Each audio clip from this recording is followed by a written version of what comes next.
This is not a way of life at all, in any true sense. Under the cloud of threatening war, it is humanity hanging from a cross of iron.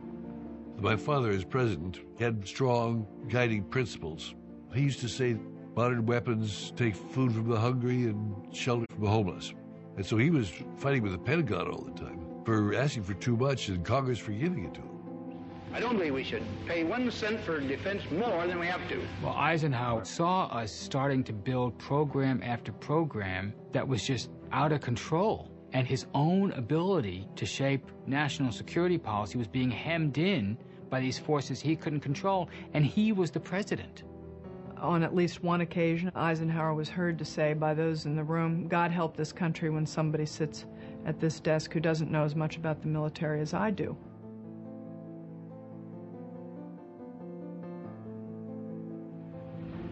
My fellow Americans, this evening I come to you with a message of leave-taking and farewell, and to share a few final thoughts with you, my countrymen. We have been compelled to create a permanent armaments industry of vast proportions.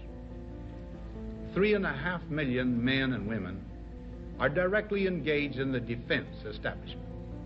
The total influence, economic, political, even spiritual, is felt in every city, every state house, every office of the federal government. We recognize the imperative need for this development, yet we must not fail to comprehend its grave implications. In the councils of government, we must guard against the acquisition of unwarranted influence, whether sought or unsought, by the military-industrial complex. The potential for the disastrous rise of misplaced power exists and will persist. You have to realize this is one of the great presidents, great military leaders. On his way out the door, at the end of his second term, he says, by the way, watch out for the military-industrial complex. People know that he invented the phrase military-industrial complex, but very rarely do you see the whole thing and realize how utterly strident his warning was. I think it's one of the most profound statements ever made by an American president. Just like George Washington gave his warnings about foreign entanglements and things like that, my dad was giving his warning against letting this military-industrial complex get out of hand. We must never let the weight of this combination endanger our liberties or democratic processes.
The President has asked Congress for $401.7 billion for fiscal year 2005. Our country spends more on defense than all of the other 18 members of NATO, plus China, Russia. From my standpoint, I think numbers almost are distracting.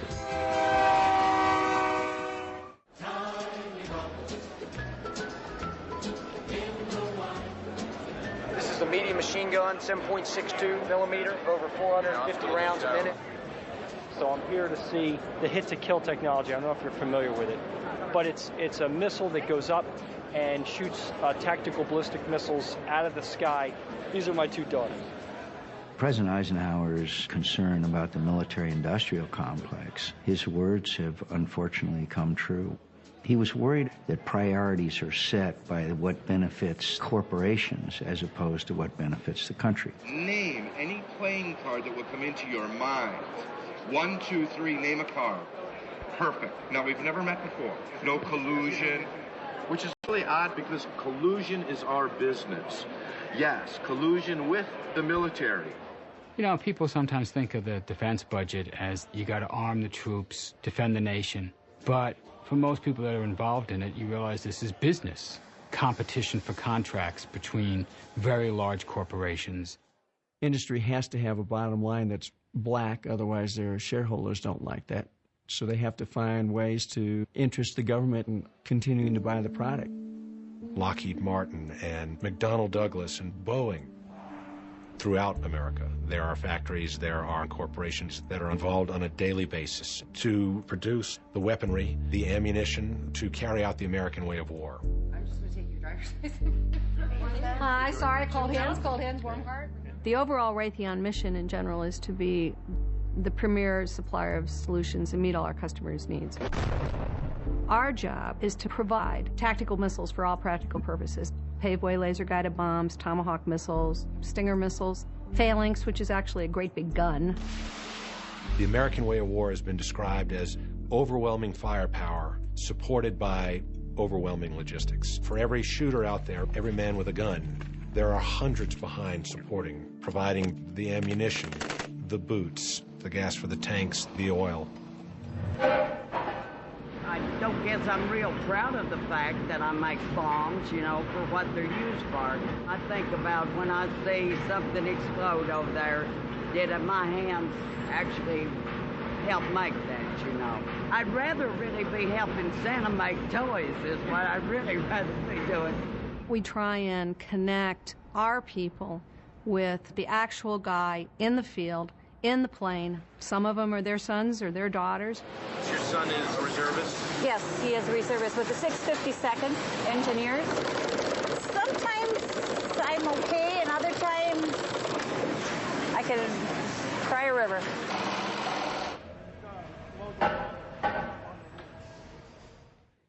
You wrap the flag around every weapon system. Every weapon system is supposed to be for the troops, give the soldier the tools they need. But really what it ends up becoming is product competition. If you had the same car year after year, if industry didn't change the car at all, would you buy a different car?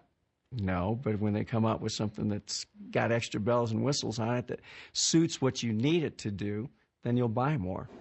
If you look at the weapons that we're buying, new aircraft carriers, new submarines, F-22 fighters, you know, for an attack that the FBI estimates probably cost Al-Qaeda or Osama $500K to pull off, we are now spending more than we did at the peak of Vietnam. A lot of what's going on is simply because people don't understand the larger architecture of how the Pentagon operates. Mr. Chairman and distinguished members of the committee, I am the U.S. Air Force Program Manager for the Boeing Company. Let's use the example of buying a weapon like a new fighter plane for the Air Force.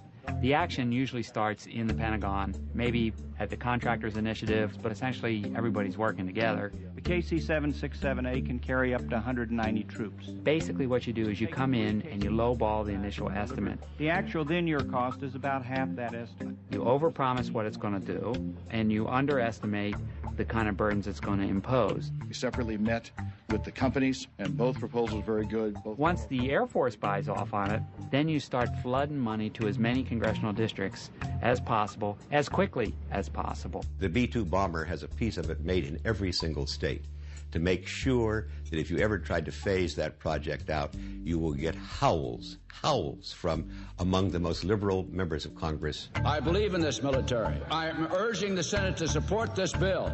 $66 billion for our men and women in uniform. Well, I just want to thank the chairman for working with me and adding $100 million to upgrade 10 additional B-1 bombers. And that B-1 has been a great asset for the projection of power. For the F-35 Joint Strike Fighter, the F-A-22 Raptor, and... Because the military-industrial complex is not 2 links, it's 3.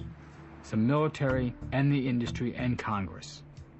For congressmen, defense spending means jobs. Humvees are manufactured in my district in Mishawaka, Indiana by... Losing 100 defense jobs in his district could mean 500 votes. It's not just the 100 workers, it's their spouses.